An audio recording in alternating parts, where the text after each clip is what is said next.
Boa noite, gente boa. Bem-vindos à sexta temporada do Cogito, a série do conhecimento. Como é normal, vamos estar aqui às quartas-feiras, às 21h30, para conversa sobre os grandes desafios da humanidade, mas também às quintas, às 21h30, nas nossas masterclasses, que vão arrancar em outubro e depois se prolongam até novembro, onde estamos ao vivo este ano no Aquário Vasta Gama, mas também aqui online na página do Facebook. Portanto, quartas e quintas, quem quiser conhecimento pode vir ao Cogito. Como é também normal, às segundas-feiras podem receber a nossa newsletter de ideias, vão ao nosso site e inscrevem-se, é muito simples, e podem participar. Podem participar num projeto novo que é a Academia 24 Horas, onde num dia inteiro vocês vão ter experiências muito divertidas e ao mesmo tempo desenvolver a vossa capacidade criativa de definir problemas e desenvolver ideias e encontrar soluções para as apresentarem. Podem se inscrever em grupos de 2 a 4 pessoas. Para isso podem usar o e-mail inscrições@cogito.pt.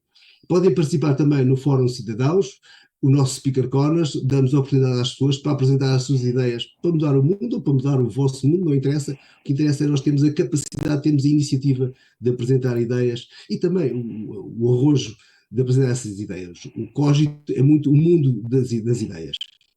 Mais informações no nosso site www.cogito.pt.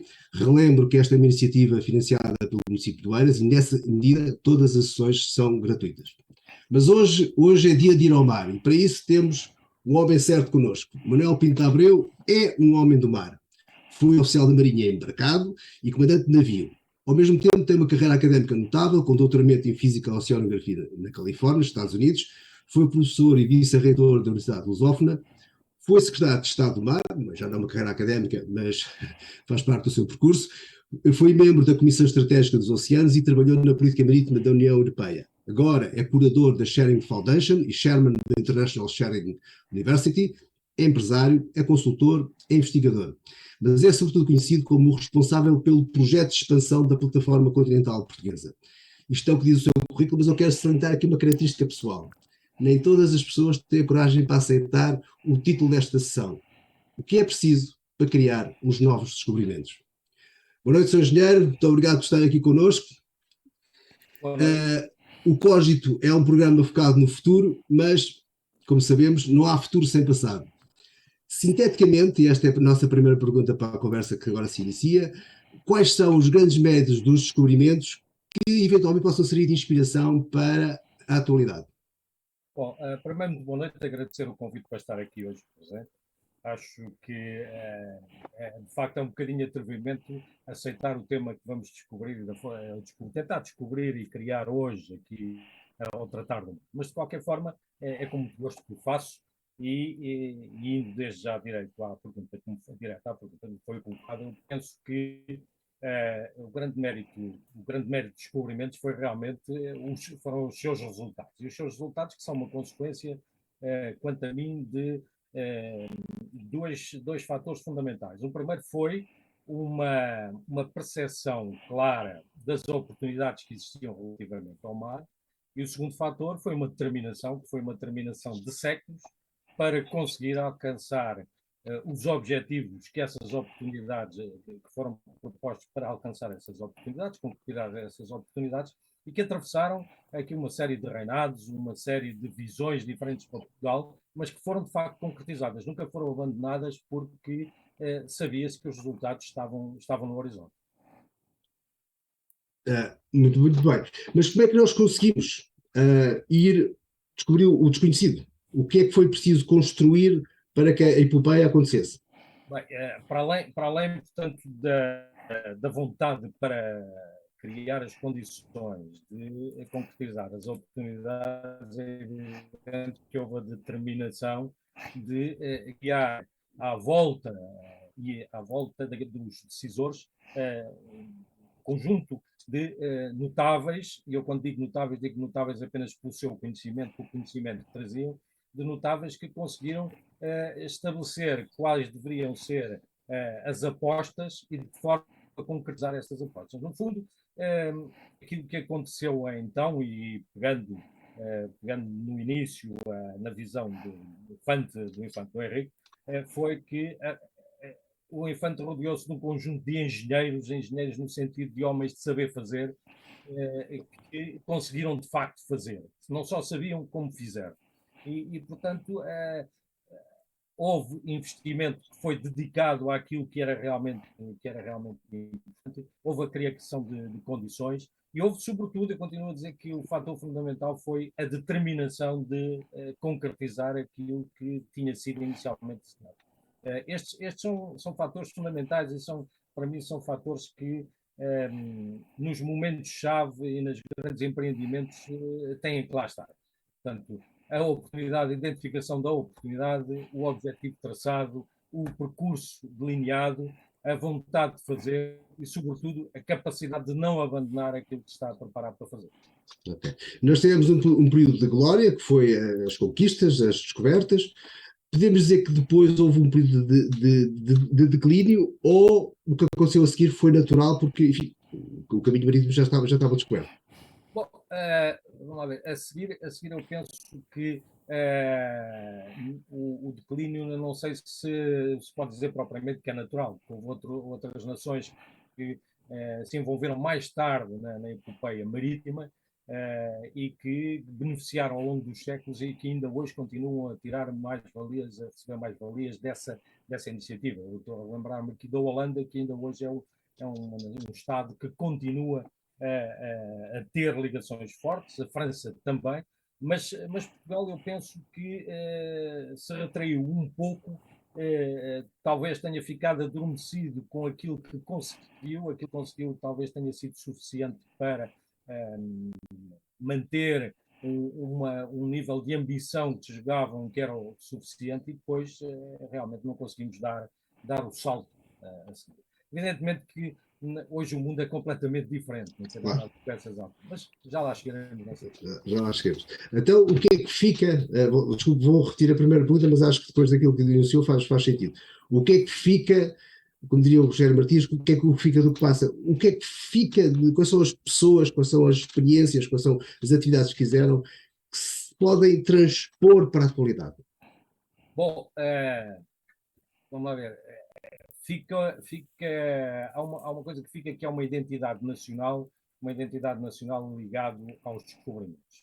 A ideia de Portugal, um país de navegadores, que ainda hoje é reconhecida em todo o mundo, é uma ideia, ou por outra, é uma identidade que eu acho que deve ser valorizada e que deve ser retomada, esse pensamento de navegadores noutro sentido, evidentemente, no sentido da atualidade. E o que fica foi os ensinamentos, aquilo que foi criado pelos homens de então, o infante Dom Henrique, Dom João I, seu pai, Dom João II, e os reis entre estes dois existiram, que conseguiram realmente manter e por vezes corrigir as decisões tomadas. Portanto, essa capacidade de planeamento e concretização, eu penso que é dos maiores ensinamentos que nós podemos tirar deste período áureo dos descobrimentos. Portanto, temos no fundo um início que houve, digamos, não sei, terá sido também uma sorte, fruto um bocadinho de um pensamento do género de somos aqui um cantinho na terra, não nos chafamos, precisamos de ir para o mar, pelo menos o arranque, não é? E depois teve consistência e teve uma estratégia e teve a conjunção ali de uma série de fatores, de pessoas que pegaram nisso. Ou foi mesmo uma coisa que, pronto, que fazia sentido, porque Portugal, eu às vezes digo que se houvesse um extraterrestre que chegasse aqui e olhasse para Portugal e dissesse, estes gajos têm que ser especialistas no mar. E portanto, mas se calhar há 5 séculos atrás podia não ser assim, não é? Esse pensamento, porque a tecnologia não estava lá, era difícil, era Claro. Bom, nós já conhecíamos, as oportunidades que havia, nomeadamente na Índia. A Índia, o caminho de descoberta do caminho marítimo para a Índia, era o grande objetivo de Índia. Já conhecíamos as oportunidades, já tínhamos feito expedições portuguesas à Índia, evidentemente por terra, portanto, não íamos propriamente ao acaso. Portanto, sabíamos ou soubemos que olhar e verificar que a oportunidade de irmos por mar, e se conseguíssemos lá chegar por mar, nos traria bastante vantagem. Entretanto, aconteceu que até lá chegámos, fomos descobrindo mais uma série de paragens que também consolidaram e fortaleceram esta epopeia, deram-lhe um outro conjunto de vantagens e mais-valias que perduraram ainda por bastantes séculos. Mas portanto, não foi propriamente o sermos empurrados, foi o descobrirmos que era aquela via, talvez a via mais fácil e acertada para conseguirmos ir buscar aquilo que estava lá longe na Índia. As pessoas falam muito de Vasco da Gama e Pedro Álvares Cabral, como, enfim, como os atores de um filme, que são quem dão a cara. Mas qual são as figuras, ou qual é a figura, quais são as figuras históricas com que o Sr. Gé se identifica mais? Bom, eu não me atrevo a identificar com figuras históricas, sabe? Elas são históricas porque realmente foram muito grandes e eu não me atrevo a sequer comparar com elas. Mas tenho realmente grande admiração pelo Infante. O Infante, pessoa e o Infante que ele representa, não é? Como motor e cabeça dos descobrimentos. E depois com Dom João II, que realmente Dom João II conseguiu introduzir Uma estratégia. músculo nesta epopeia, conseguiu ser determinante na obtenção de vantagens de tudo aquilo que já tínhamos feito. Não deixou cair o que tinha sido iniciado, antes, pelo contrário, ainda lhe deu mais força. É muito curioso falar do Dom Infante, porque ele era filho de Dom João I e de Dona Filipe de Lencastre, que era uma senhora inglesa, e eles viviam ali no palácio, onde é agora o Palácio do Limoeiro, ali enfim, por cima da Casa dos Bicos, e eles tinham por hábito convidar os comandantes dos navios que aportavam a Lisboa para ir à corte contar as histórias das aventuras. E os filhos mais novos, a infelizmente geração, assistiam a essas histórias. E, portanto, digamos que do ponto de vista pedagógico, o professor também é um pedagogo, o Sr. Gé também é um pedagogo, aquilo deu resultados, não é? Pois, normalmente quando a pedagogia é bem feita, dá, não é? Normalmente dá. Funciona. A pedagogia, quando leva então ao desenvolvimento do conhecimento adequado, aí Exatamente, os resultados são bons. exatamente. Bem, e com os descobrimentos veio o Império. O Império durou bastante, foi o Império que durou mais, e foi até que caiu apenas com a Revolução. Mas caiu o Império, caiu, corrija-me se estou errado, a minha percepção é essa, caiu a nossa presença no mar, quase, não digo de forma total, mas de forma muito importante. A nossa marinha mercante reduziu-se. Porquê é que nós perdemos tanto com a perda do Império? Bom, eu penso que Portugal continua presente no mar e nos últimos anos essa presença tem-se feito notar de outra forma. Não sobre a forma de uma marinha mercante, sobre a forma de uma frota pesqueira da dimensão que tivemos, e temos que olhar à transformação que se passou. Um ponto fundamental foi, no caso, por exemplo, da pesca, foi a nova Convenção das Nações Unidas sobre o Direito do Mar e o estabelecimento dos novos espaços marítimos. Portugal pescava muito, era muito ativo na pesca, mas pescávamos sobretudo em águas de países terceiros. Quando esses países começaram a reclamar as suas zonas económicas exclusivas e a estabelecer condições para acesso às áreas, evidentemente começámos a ficar limitados. Não é que hoje não continuemos a fazer, porque hoje fazemos no quadro das regras que estão estabelecidas, nomeadamente da União Europeia e de outros acordos bilaterais, nós continuamos a aceder e continuamos a ir pescar. Mas, no entanto, houve uma retração. A nossa grande retração dá-se nos anos 70 e, evidentemente, essa retração não foi só nossa, foi também de outros Estados que eram tão grandes ou maiores que Portugal nessa área. A Marinha Mercante houve uma alteração também de circunstâncias, fruto da regulamentação, fruto da criação de determinados vínculos e mecanismos de funcionamento da Marinha Mercante e também da própria alteração do comércio. Nós hoje vemos que até há bem pouco tempo, eu lembro-me de ter estado na Dinamarca e um muito conhecido armador me dizer que de toda a sua frota apenas tinha 2% registado na Europa, que estava registado fora. Portanto, esse país desse armador que pode ter uma frota imensa, de facto não tem nada, mas no entanto o armador em si é dinamarquês. Ora bem, nós de facto deixámos também de ter investidores com capacidade para atuarem nessas arenas. Também porque passou a haver uma associação e uma complementaridade entre atividades. Não era só apenas a Marinha Mercante por a Marinha Mercante, mas era a Marinha Mercante associado à capacidade, à necessidade de transporte e àqueles que faziam o negócio em si mesmo, que faziam o comércio. E, portanto, as próprias empresas começaram a integrar no seu núcleo outro tipo de atividades que lhe permitiam manter esses navios completamente carregados, esses navios com rendimentos que lhe permitiam que eles continuassem a ser rentáveis. Nós aí referimos um pouco, conseguimos de alguma forma, enquanto tivemos o Império e as colónias, conseguimos de alguma forma manter a frota por necessidade imposta por a existência das províncias ultramarinas. Mas portanto, a mudança de contexto foi grande. Isto compara bem, esta perca de notoriedade e presença no mar, compara bem com aquilo que foram os descobrimentos. E mostra realidades diferentes. Nós nos descobrimentos tornámos grandes por ir para o comércio, depois perdemos porque realmente o comércio passou para outros e nós deixámos de estar presentes. Não que hoje a aposta seja nestes dois vetores fundamentais, mas lá iremos falar também sobre isso. Ok. Isto leva-nos então aos dias de hoje. Para quem, como nós, não conhece muito bem o setor, é um setor que até é um bocadinho escondido do espectro mediático, etc. Como é que avalia o estado da arte agora em pleno século XXI? Onde é que estão as nossas forças? Onde é que estão as nossas fraquezas?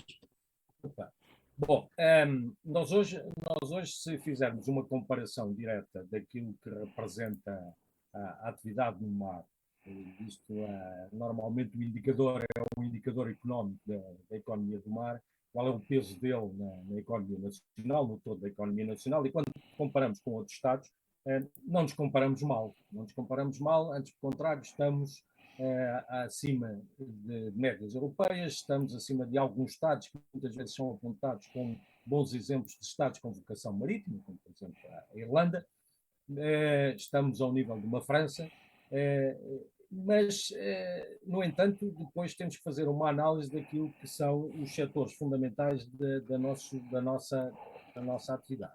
E quando olhamos para a caracterização da nossa atividade, da economia, nós vemos que, fundamentalmente, o setor ligado ao turismo é aquele que mais pontifica, é aquele que é o maior setor, é o setor com mais importância, com um pouco mais de 40% daquilo que é o setor da economia do mar. Depois temos, evidentemente, a pesca, com cerca de 20%, e depois os tantos. Mas, portanto, cerca de 70% estão entre turismo e pesca.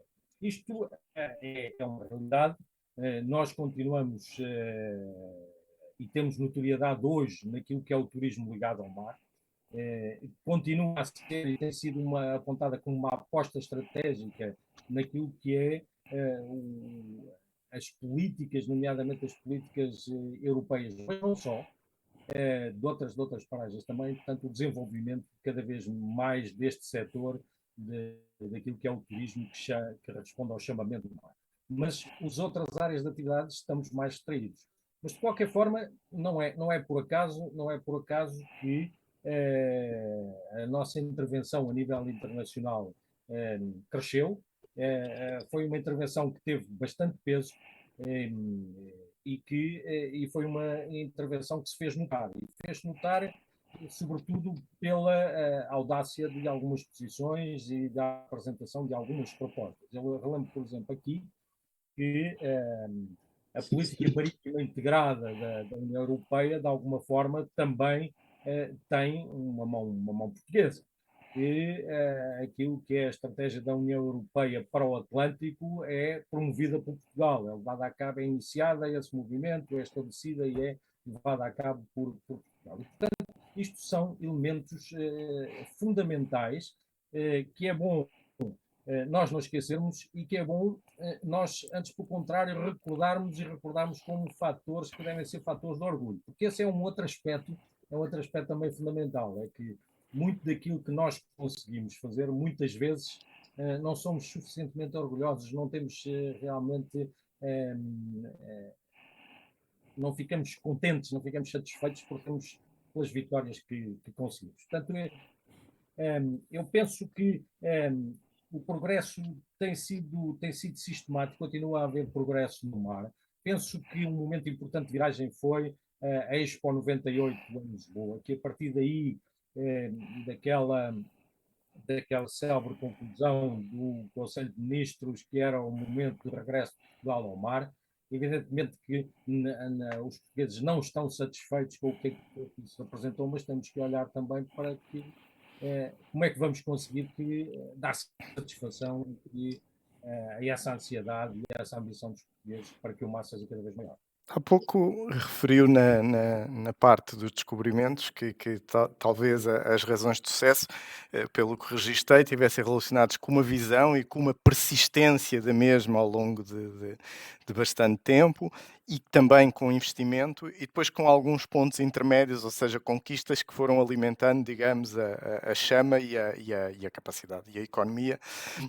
E no fundo sabemos que os resultados foram muito bons porque produzimos cultura, não é? Temos poetas relevantes e pintores de altura, temos ciência, os Pedros Nunes, as evoluções, o Nónio, as evoluções das artes de navegação, das velas, uma série de coisas. Portanto, tudo isso produziu aqui um pilar de cultura e economia. Agora, há alguns exemplos, como esse referiu, somos uma boa referência no turismo, temos também, de facto, outros episódios, mas dá a ideia que falta essa persistência, não é? Essa consistência, essa visão de projetar isto para lá de uma certa mediania. Bom, temos outros, felizmente, temos outros exemplos. Não é? Eu faço notar aqui, por exemplo, que há atividade notável ligada, por exemplo, à automação e robótica. Tem sido uma das áreas em que Portugal realmente também se tem afirmado. Mas há outras, quer dizer, as atividades ligadas àquilo que é a informação para a navegação. Portugal sempre perdeu cartas nessa matéria. Temos hoje, felizmente, também a investigação do âmbito da biologia, que é notável, cada vez mais temos uma intervenção nessa área, temos vários programas em desenvolvimento nessa área. Agora, realmente, espero é que tenhamos aquela determinação para os manter, alimentar, dar-lhes continuidade. Mas eu queria fazer notar aqui que o contexto atual e a forma como hoje olhamos para o mar não é comparável àquilo que aconteceu com os descobrimentos. Os descobrimentos, nós tínhamos o objetivo lá longe na Índia, utilizámos o mar como ambiente para nos fazer deslocar e depois chegámos lá e colhemos aquilo que lá está. Nós hoje estamos a querer criar valor a partir do próprio mar.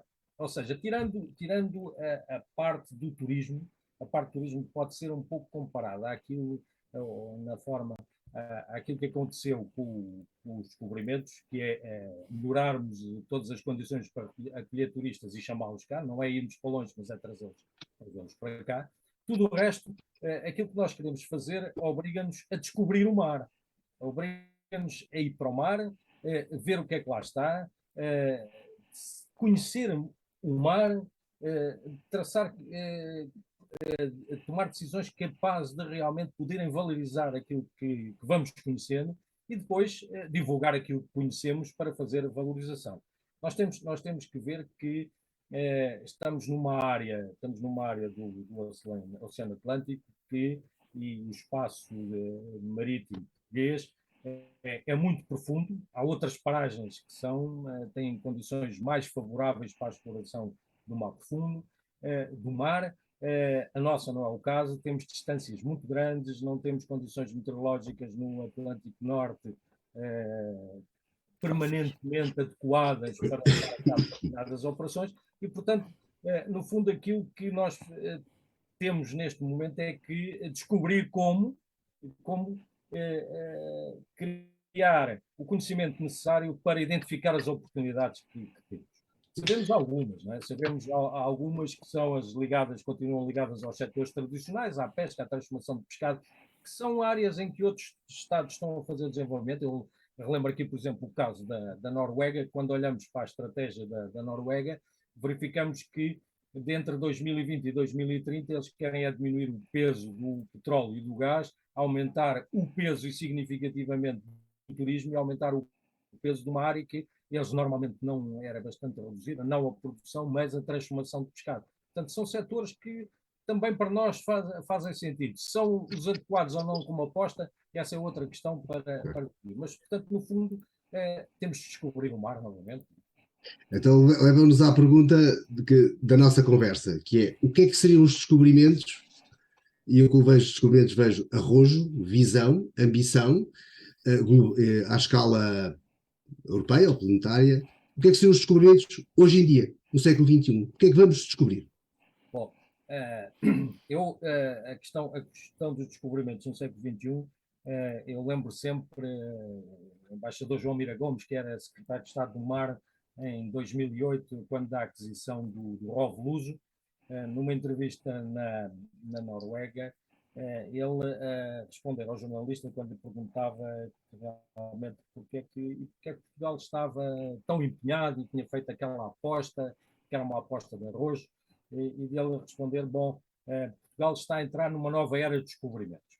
Bom, e a nova era de descobrimentos empreendia-se ali a uma área fundamental que era aquilo que nós tínhamos que fazer para ir descobrir e conhecer o mar, criar conhecimento, novo conhecimento do mar, irmos buscar dados, criar a informação necessária e depois desenvolver o conhecimento para, naquele caso, era para o projeto de extensão da plataforma continental, mas todo esse conhecimento pode ser utilizado em muitas outras atividades. E, portanto, o que eu digo é que aquilo que penso é que temos que realmente conhecer o mar, conhecer cada vez mais o mar, mas conhecer de facto, porque há iniciativas que eu por vezes não concordo completamente.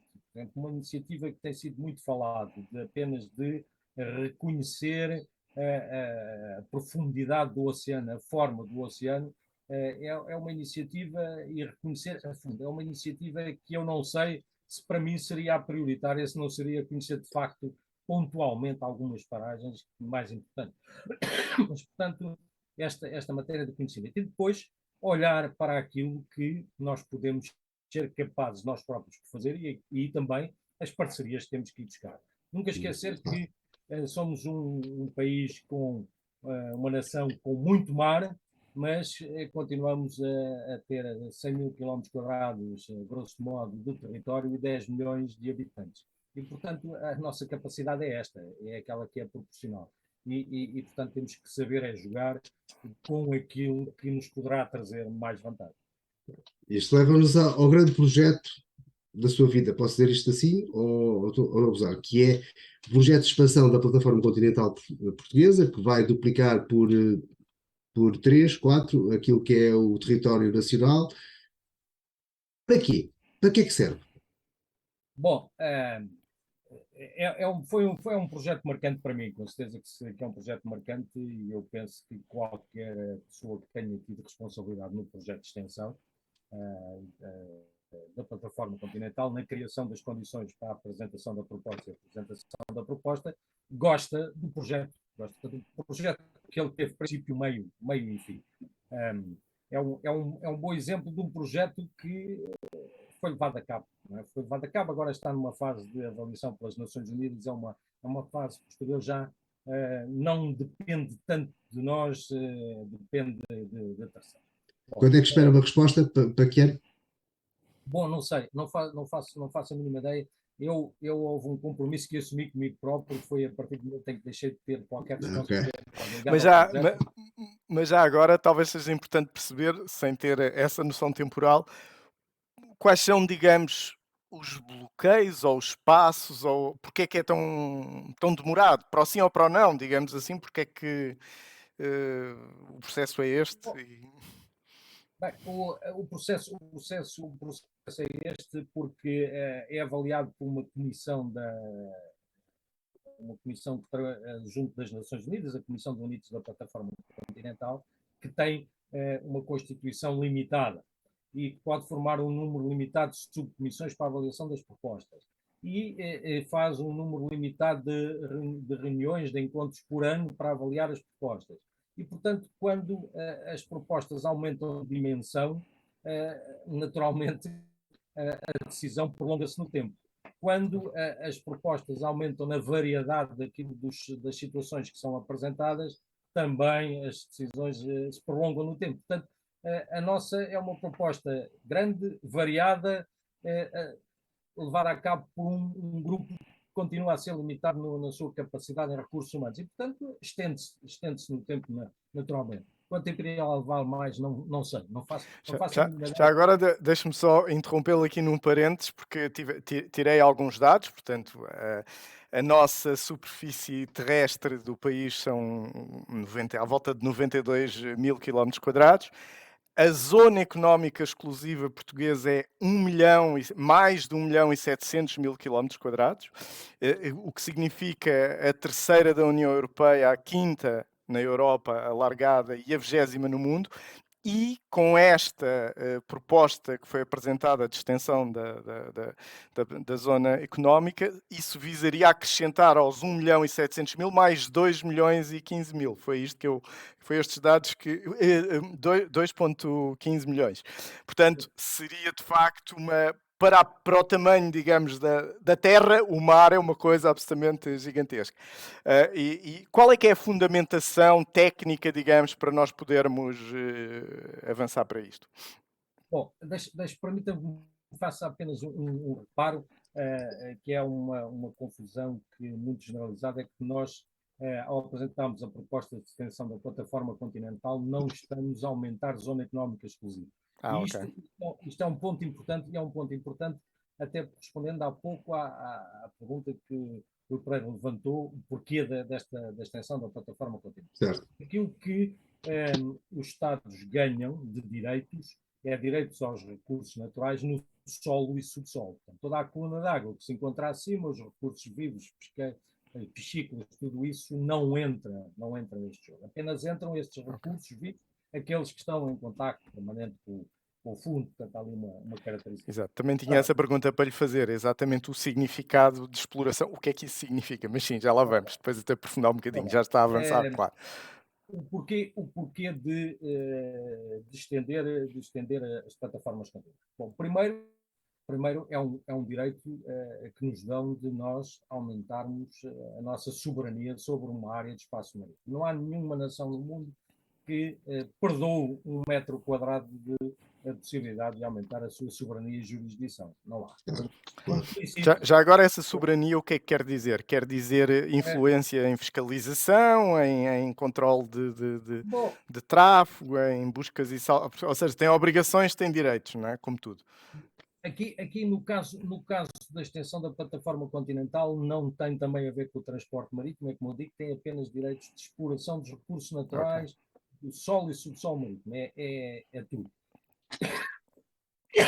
Evidentemente, o haver jurisdição sobre uma área depois, tecnicamente, levanta outras limitações ou outro conjunto de atividades, ou pode levantar. Bom, mas, portanto, não nos traz mais que isso. Portanto, o benefício que nós podemos tirar é tudo aquilo que sejam os recursos naturais que existam no solo e subsolo marítimo. Portanto, daí a necessidade de nós sabermos o que é que se encontra no solo e subsolo marítimo, em termos não só de recursos vivos, mas também de recursos não vivos. E recursos vivos, no nosso caso, de paragens muito distantes, condições extremas de muita profundidade, algumas condições de químicas e físicas também extremas, temperaturas, acidez elevadas, e, portanto, podem criar aqui a possibilidade de, nomeadamente na área, por exemplo, da biotecnologia, se haver descobertas e se fazerem desenvolvimentos que tenham importância e valor económico. Mas, portanto, é isto que nos dá a extensão da plataforma continental. Dá-nos o direito de exploração, o direito soberano de exploração daqueles recursos naturais do solo e subsolo marítimo. Coluna d'água não tem nada a ver, portanto, tudo aquilo que é desenvolvido na coluna d'água, todas as atividades, e mesmo a parte da navegação também, aí já estamos sob o regime do alto mar, não existe, portanto, qualquer limitação. Mas O que significa que é extraordinariamente difícil, não é? Porque há pouco disse que a nossa situação marítima são profundidades também muito elevadas, não é? É difícil, mas a questão fundamental é que existe a possibilidade de o fazer. Não é? Existe a possibilidade de o fazer, portanto, temos é que criar as condições para que aconteça. para o fazer. Não é? Claro. E repare, há situações distintas nestes processos de extensão da plataforma continental. Eu relembro sempre, e foi algo que muitas vezes me pronunciei, foi o caso, por exemplo, da Austrália. A Austrália teve o reconhecimento, foi um dos primeiros países a receber o reconhecimento desta sua extensão da plataforma continental. Eu lembro perfeitamente, na altura já existia a estrutura de missão para a extensão da plataforma continental e estava a ver as imagens da apresentação do primeiro-ministro australiano dos resultados do seu processo. E nesse mesmo dia, porque eles continuaram a trabalhar e fazer uma série de trabalho, o ministro australiano apresentou uns dados sobre o novo mapa das áreas australianas, em que dizia, pelo menos este valor está aqui nesta área. Nós este já sabemos que cá está. E apresentava um valor que não era um número com muitos dígitos, muitos zeros, relativamente àquilo que os recursos naturais poderiam vir a criar de valor. Evidentemente que ele também imediatamente disse, mas atenção, que isto são os recursos naturais que nós temos, o resto é a cautela que temos para os ir explorar e as necessidades que temos de desenvolver tecnologicamente aquilo que vamos explorar. E isto são tudo elementos fundamentais, não é? A questão da sustentabilidade e não comprometimento da boa qualidade ou da qualidade ambiental dessas paragens, e o outro é o desenvolvimento tecnológico para permitir que isso não suceda. Também é algo muito importante, é algo que, por exemplo, nós podemos estar perfeitamente envolvidos e a desenvolver para que terceiros venham a beneficiar e a utilizar essas ferramentas. Mas voltando outra vez aqui aos descobrimentos, com a informação que nós temos, nós, o cidadão comum, que não é especialista da matéria, a área onde provavelmente vai haver mais investimentos nos próximos 10 anos é da energia, das eólicas offshore, nomeadamente ali ao largo de Sines, mas também está a acontecer agora ao largo de Viana do Castelo. Como é que o homem do mar, que sempre pensou em pesca e em exploração, como é que vê esta novidade, porque há 10 anos atrás não se falava disto, não? Bom, não pensei sempre em pesca e no resto, porque eu aliás, a minha área de especialização a outra é o nearshore, é o litoral, não é? O costeiro, e uma das áreas que precisamente estive envolvido no início do século, no final do século XX e início do século XXI, foi a avaliação dos desenvolvimentos futuros no aproveitamento da energia do oceano, nomeadamente as ondas, Claro. as correntes e o eólico também. Eu acho que, dadas as condições naturais, dadas aquilo que foi feito, os desenvolvimentos tecnológicos que foram conseguidos, eu acho que é uma oportunidade que não pode ser desperdiçada. Ainda esta semana, informalmente, numa conversa absolutamente fortuita, num espaço público, num café, a determinada altura, porque estava a falar com o mar também, com um estrangeiro, estávamos a falar em inglês, ele me perguntou, então o que é que vai acontecer em Portugal relativamente ao aproveitamento da energia eólica? E eu disse-lhe, olha, estão para abrir aí uns concursos para esse desenvolvimento. E eu disse, olha, vou estar com atenção. Não sei quem era a pessoa, apenas foram estas palavras que troquei com ele, mas de facto mostra que, com certeza, que vai haver interesse. Eu acho que isso é um fator fundamental, porque isso também faz parte daquilo que é o aproveitamento do nosso mar. Não é apenas o ir à pesca, o extrair petróleo, o extrair gás, o retirar areia do fundo do mar. Olha, os inertes, as areias são algo muito valioso. Nós em Portugal valorizamos pouco, temos muitas praias, não é? Mas há Estados no mundo que pagam a areia a peso de ouro. E, portanto, tudo isto tem valor. Quando se quantifica, nós ficamos realmente com uma outra ideia do que é o potencial. Agora, lá está, do potencial à afirmação, à concretização, vai um passo. Vai um passo e não é um passo tão curto quanto isso. E esse passo tem que assentar em pontos sólidos, em conhecimento, em investimento e em determinação. Determinação. Que é uma coisa rara. Ou seja, os diferentes governos que nós temos assistido normalmente não mostram grande apetência para estas áreas, até para as áreas da defesa e do mar. Parece que há pouco know-how, e então os políticos, quando não se sentem bem e tal, fogem um bocadinho. Eu sei que foi político e, portanto, pode perorar em causa própria. Esta percepção é correta ou está profundamente errada?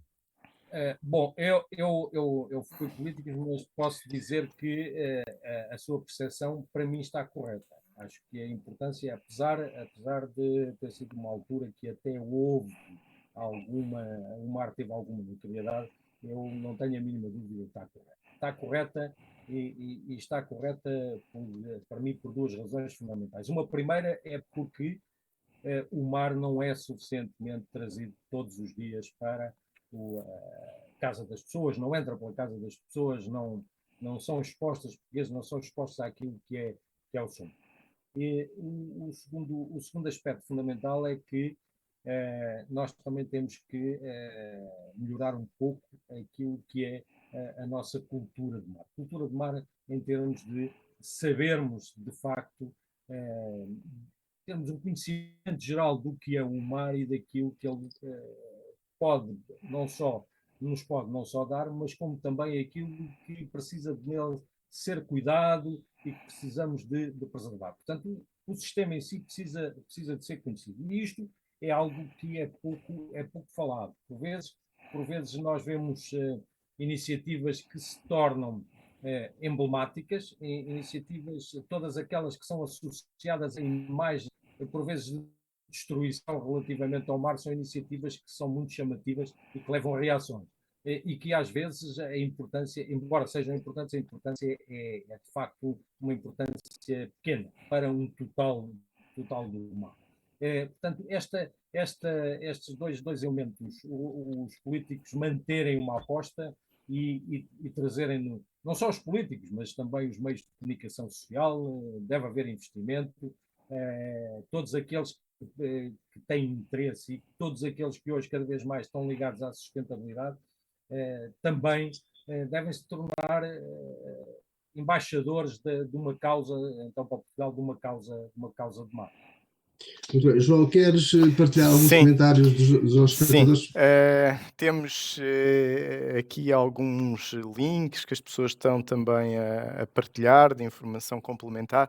Temos aqui alguns comentários da Maria Teresa Ramos que um pouco, digamos, a destacar coisas que de alguma maneira nós perdemos e que até estão ligadas com a nossa identidade, como por exemplo o nosso peso nas pescas, os armadores, tudo aquilo que já falámos, mas dando aqui algum destaque.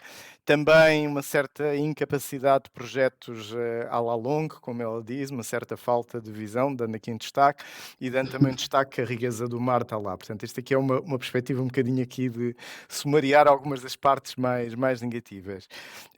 Temos aqui a Rita Sousa a achar que os descobrimentos novos são mais no espaço e não tanto no mar. E temos aqui temos aqui a Isabel Pessoa Lopes a dar aqui um destaque, um novo recorde. Eu teria que entrar aqui no detalhe do link que ela colocou aqui. Um novo recorde para a equipa do Center for Robotics de Autonomous Systems do INESC-TEC da Universidade do Porto. Portanto, a dar aqui um destaque, exatamente aquilo que também já referiu, que temos aí algum peso nos robôs, nos rovers, e portanto... temos também aqui o Rui Melo a destacar aqui a questão da importância da investigação. e que, porque na verdade acha que somos uns espectadores da nossa costa e do nosso mar, e falta o investimento continuado para que se possa capitalizar de facto esse facto de sermos um dos maiores países da Europa se contarmos com o mar. Depois temos também aqui alguém que destaca que a parte dos descobrimentos tiveram também aspectos muito negativos, mas pronto, não encaixam agora aqui nesta, porque isto, o que nós queríamos era catapultar aqui a ideia dos descobrimentos para o futuro. E Para o temos aqui um comentário também do António Manuel Ferreira, que no fundo diz que é preciso recriar de novo um contexto de conhecimento de ponta como existiu na época da empresa dos descobrimentos, com a escola de Sagres e reunindo os melhores nesta área. Depois ainda há aqui mais alguns que eu já vou recuperar, mas pronto, estes foram, não houve tanto perguntas, foi mais comentários e complementos, mas se quiser comentar os comentários e algum aspecto que lhe tenha... Bom, eu acho que mais ou menos de uma forma geral passámos por todos eles e acabámos por tocar naquilo que foi anunciado. A questão das pescas, esse é um aspecto fundamental. Lá está, é uma das áreas em que era preciso realmente tornar mais visível aquilo que se passou, as consequências da alteração dos conceitos e da jurisdição e soberania sobre o mar, as consequências que tiveram nas nossas possibilidades de pesca. Porque há uma realidade que nós temos, é que nós temos de facto uma extensão muito grande de mar, temos uma extensão relativamente grande de costa, podemos dizer que temos muita água, mas não temos tanto peixe quanto isso. E, portanto, as nossas capacidades de pesca são capacidades que, de alguma forma, são limitadas. Temos capacidades, olha, temos possibilidade de aproveitamento da energia eólica, também temos possibilidade de levar a cabo exploração da aquacultura. E temos possibilidade de depois aproveitar essa aquacultura para ir para um setor de atividade, olha, que se vê hoje que é uma aposta franca de um país que é fundamentalmente marítimo, que é a Noruega, que é a transformação e processamento do pescado. E nós fazemos isso, temos um setor das conservas, que é um setor pujante, que é um setor, olha, e que é um setor que é um bom exemplo de uma transformação que por vezes não é entendida, porque eu lembro-me várias vezes de me ser chamada a atenção que nos anos 40, 50 tínhamos algumas dezenas, muitas mesmo dezenas de fábricas de conserva. E que hoje contavam-se as fábricas e as empresas de conserva pelos dedos da mão. Mas quando se pegava, e eu tive o cuidado de fazer isso, e verificar qual era a capacidade de produção das duas realidades, não tinha nada a ver uma coisa com a outra. Hoje a capacidade, por muito pouco, num conjunto muito menor de fábricas, era muito superior ao que existia antes. Portanto, a atualização e o transformar estas questões, que são questões pertinentes, mas transformá-las para uma realidade do momento e para aquilo que será a nova realidade do futuro, eu acho que é fundamental. Relativamente ao espaço ser a aposta do futuro, bom, também acho que é uma aposta, não pode ser descolado. Nós teremos com certeza que a fazer, mas também não podemos, penso eu, preterir com o mar em favor do espaço para já, a menos que haja alguma transformação que nos leve a tomar uma decisão dessa. E se temos aqui o mar à mão, vamos tomar conta do mar para já e vamos tratar dele e tentar realmente valorizar. E de certa maneira, até no espaço, Portugal está com a Agência Espacial a desenvolver alguns projetos nos Açores, portanto, de alguma maneira também está relacionado com o mar. Portanto, as coisas acabam por se cruzar, mas é extraordinário que muitas vezes isto escapa, que o nosso conhecimento como humanidade sobre o mar talvez ainda seja menor do que aquilo que temos do cosmos, do espaço, e está aqui mesmo pertinho, não é? Mas o conhecimento que temos das fossas profundas, há ainda um caminho muito grande a desbravar. É verdade, temos um conhecimento, aliás, foi uma matéria posta em evidência na Conferência dos Oceanos em Lisboa, foi realmente essa questão do conhecimento. Não é? Temos algum conhecimento limitado de 20% do oceano total, e temos algum conhecimento mais aprofundado de cerca de 2%. Isto quer dizer, quando falamos em 20% e 2%, quando estamos aqui a tentar modelar ou simular alguma coisa, estamos praticamente nas margens de erro de tudo aquilo que nos dá a modelação e simulação. Não é bem assim, porque há aspectos fundamentais e a determinadas escalas e com determinada resolução conseguimos fazer bastante bem. Mas portanto, o desconhecimento é mesmo muito grande. Portugal, consequência do projeto de extensão da plataforma continental, a área coberta, não é, pelos levantamentos, e mesmo por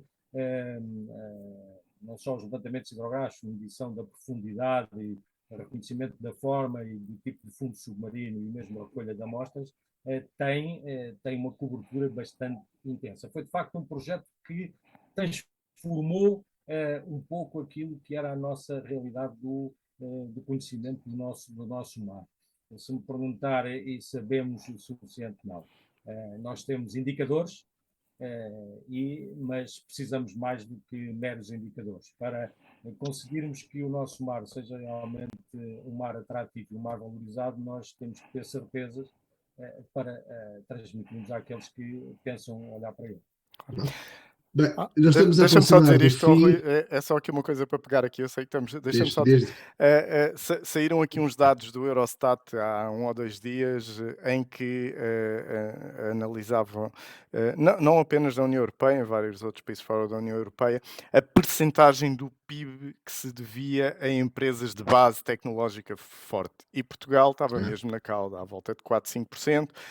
Quem estava mais acima eram países como a Islândia, e, à volta dos 25, 30%, e depois a média europeia andaria à volta dos 15%. Nós estávamos mesmo muito desfasados. E a minha pergunta, no fundo, é pegar um bocadinho nisto para o que é que nós podemos fazer, e cruzando com o que acabou de dizer em termos de conhecimento, como é que nós podemos transformar essa necessidade de mais conhecimento, essa necessidade de valorização do conhecimento e transformação depois em riqueza e em economia, o que é que nos falta? Como é que podemos... Falámos aqui de muitos exemplos de sucesso, mas não estamos lá, não é? Porque se tivéssemos, não tínhamos 5% do nosso produto apenas com atividades de maior índole tecnológica. Bom, no mar a tecnologia que há necessidade, de facto, muita. E então, quando falamos num mar como o nosso mar, um mar profundo, ainda mais. Precisamos de desenvolvimentos tecnológicos. Há tecnologia, mas há tecnologia com algumas limitações. Nós, ainda hoje, contamos, não será bem já com os dedos das duas mãos, mas pouco mais, as nações que são capazes de ir para além dos 3.000 metros de profundidade, de fazer ações no mar. Bom, portanto, há necessidade. E há necessidade dessas tecnologias virem acolher outro tipo de dados para dar outro tipo de resposta. Nós de facto, temos iniciativas a correr em Portugal, nomeadamente, como falei, na automação e robótica, mas também ao nível dos sensores, que eu penso poderão ser transformadores. Há uma outra questão depois a seguir, é que normalmente nós assistimos aos nossos casos de sucesso não se fixarem em Portugal. Temos muitas vezes aquilo que se torna realmente de grande valor e se torna como algo que vai ser muito valorizado e é um marco, normalmente há tendência para ser tomado por terceiros. Não que isso traga grande mal, mas desde que nós consigamos realmente trazer e garantir para nós aquilo que foram as mais-valias proporcionais àquilo que é o nosso investimento e o nosso empenho. Deixe-me dizer também que há uma outra questão aqui, é que hoje, quando falamos no mar, normalmente a primeira vertente que pensamos, ou a generalidade das pessoas pensam, é aquilo que quase todos os dias é falado, que é a conservação do oceano. Bom, e os Estados, quando definem os seus espaços marítimos, assumem responsabilidades, assumem deveres nesse âmbito. No quadro da União Europeia, há deveres e deveres significativos de não só estabelecimento das condições ou estabelecimento do estado ambiental, mas depois também a sua manutenção.